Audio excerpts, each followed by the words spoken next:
298 days. That number doesn't fully hit you until you sit with it for a moment. 298 days of rehabilitation, of watching from the sideline, of cheering for teammates while your own jersey hung unused in a locker. 298 days of ice packs and treatment tables and physical therapy sessions, and the kind of quiet suffering that elite athletes endure away from every camera and every microphone. 298 days since Caitlyn Clark played a real, meaningful, regular season WNBA basketball game. And then, finally, on opening night of the 2026 WNBA season, inside a packed and thunderous Gainbridge Fieldhouse in Indianapolis, she walked back onto that floor. The crowd didn't just cheer, they erupted. They had been waiting for this moment just as long as she had, and in many ways, they felt every one of those 298 days right alongside her. The opponent was Paige Beckers and the Dallas Wings, a revamped roster under coach Jose Fernandez, running an ambitious offensive system built on spacing, ball movement, and multi-positional reads. And what unfolded over the next 40 minutes was unlike anything the WNBA had ever seen on an opening night. 8 league records fell in a single game. 3 Indiana Fever players combined for 73 points. Both teams crossed 100 points for the first time in any opening night in the history of this league. The Fever lost 107 to 104. And somehow, all of that is true at the same time. This is the full story of Caitlyn Clark's return, the historic night that surrounded it, the questions it answered, and the harder questions it raised about what Indiana has to fix before this season gets deep enough to matter. Before we get to the records and the highlights and the box scores, it's worth pausing on what the 2025 season actually was for Caitlyn Clark, because that context is what makes opening night of 2026 mean something beyond basketball. The groin injury that ended her season wasn't a minor setback she powered through in a few weeks. It was the whole season, every game, every road trip, every tight finish and buzzer beater and crowd moment that her teammates got to experience while she sat courtside in street clothes. She watched Aaliyah Boston and Kelsey Mitchell and the rest of the Fever compete night after night, and she cheered for them with everything she had because that's who she is. But she was honest about it too. "I was excited for my teammates last year, 100%. I was their biggest fan," she told reporters before opening night. "But it's not the same, it just isn't. That's not a complaint. That's not bitterness. That's just the truth, spoken plainly by someone who understands the difference between supporting something from a distance and actually being in the middle of it." She got back to live basketball in March of 2026, joining Team USA for the FIBA qualifying tournament in Puerto Rico. She was dominant. She walked away with tournament MVP honors and proved to herself and everyone watching that the injury hadn't taken anything from her. But she was also direct about what Puerto Rico was and wasn't. Playing for Team USA in a qualifier is meaningful, but it doesn't carry the same weight as putting on a Fever uniform in front of a home crowd that has spent the better part of a year watching injury updates and hoping for good news.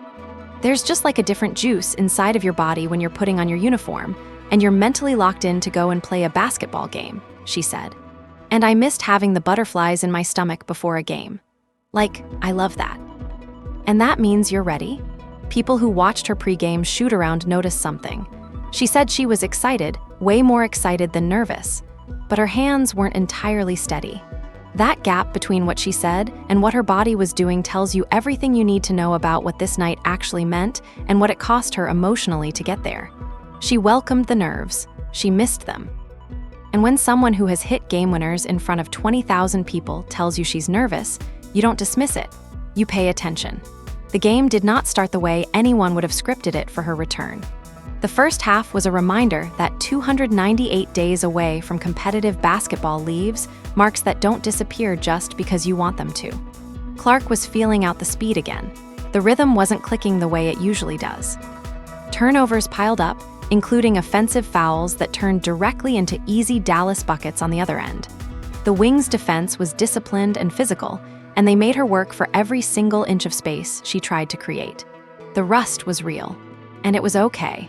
Because while Clark was finding her footing, 2 of her teammates were making sure Indiana stayed in the fight. Kelsey Mitchell decided from the opening tip that this was going to be her night.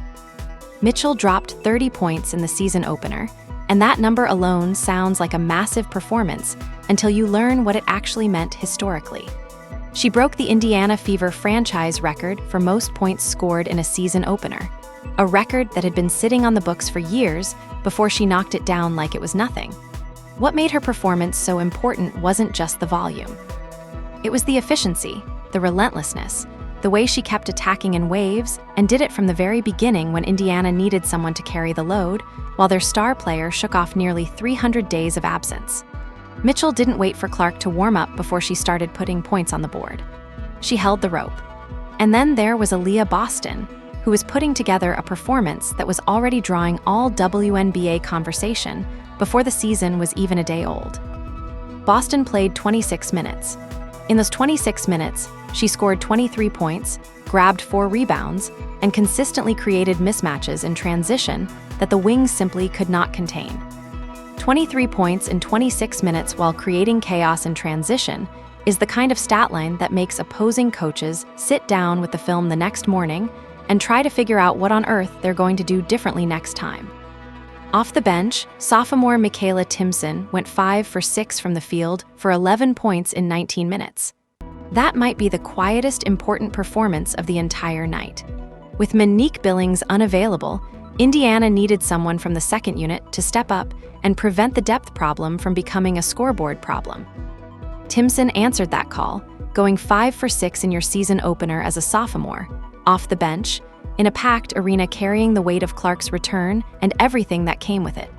That's a composed, steady performance from a young player who could have easily been overwhelmed. Lexi Hull returned from hamstring tightness with limited minutes, and even just having her available was worth noting. When Hull is healthy and locked in, she gives Indiana a layer of defensive versatility that takes real pressure off the big three. Her return was worth paying attention to, even if the stat line was modest. Then came the third quarter, and everything shifted. Clark caught the ball near the elbow, executed a spin move that froze her defender completely, and fired a behind-the-back pass to Maisha Hins-Allen without even looking, hitting her perfectly in stride. The crowd didn't just react.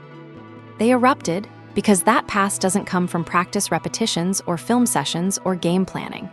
It comes from pure feel. It comes from instincts that live so deep in a player's muscle memory that even 298 days away can't touch them. And that single play proved to everyone in that building that whatever Clark had before the injury, she still has it. She started the third quarter with a three-pointer, then came right back down and hit another deep three off an offensive rebound. She was distributing sharp passes as soon as she got inside the paint, and in transition, she was showing flashes of the magic that made her the most talked-about player in this league since the day she arrived. The energy inside Gainbridge Fieldhouse shifted in a way that's difficult to describe but impossible to miss when you're watching it. Clark described the pace of the game afterwards by saying no one could breathe. Watching the film, that's not an exaggeration.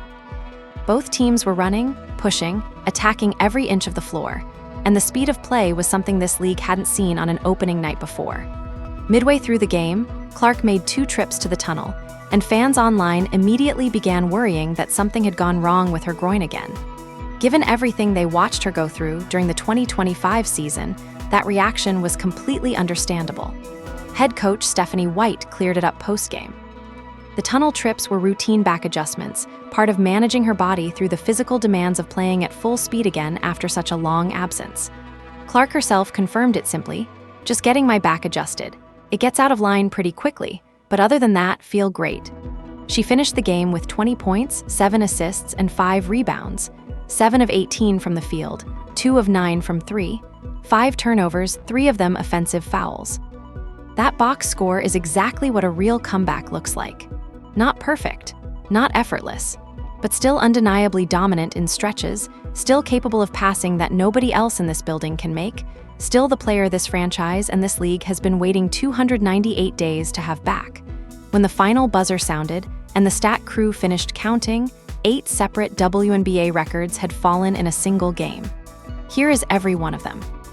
Clark became the fastest point guard in WNBA history to reach 1,000 career points, accomplishing it in 54 games. Beyond just the position-specific record, she is also the 6th fastest player overall in league history to reach that milestone, regardless of position. She is not just rewriting the point guard record book. She is sitting near the top of the all-time list across every position this league has ever produced. The third individual record is where you start to understand what her career arc actually looks like at this stage. Reaching 1,000 points is impressive. Reaching 1,000 points while simultaneously accumulating 250 rebounds and 250 assists is an entirely different level of completeness, because that combination requires you to score, rebound, and distribute at a rate that most guards in this league simply never approach. Clark did all three in 54 games, and in doing so, she broke a record held by Diana Taurasi. Taurasi, one of the greatest players in the history of women's basketball, needed 62 games to reach that same threshold. Clark got there 8 games faster.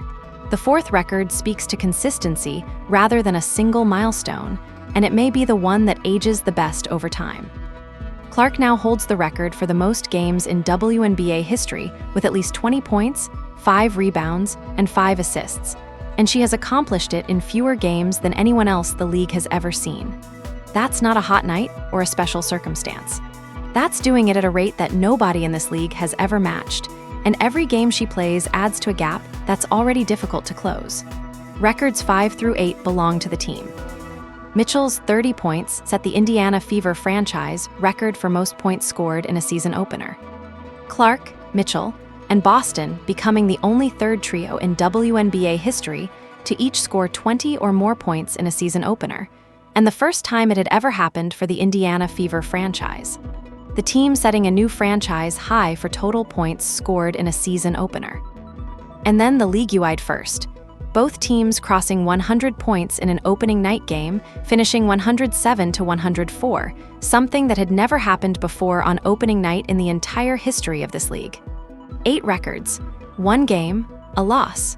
The Fever lost. And it's important to be direct about that rather than letting the 8 records soften what actually happened on the court, because the reasons Indiana lost this game are the same reasons they will lose again if nothing changes. Dallas shot 59% from the field and 52% from 3. 12 three-pointers on 23 attempts. Those numbers don't appear by accident.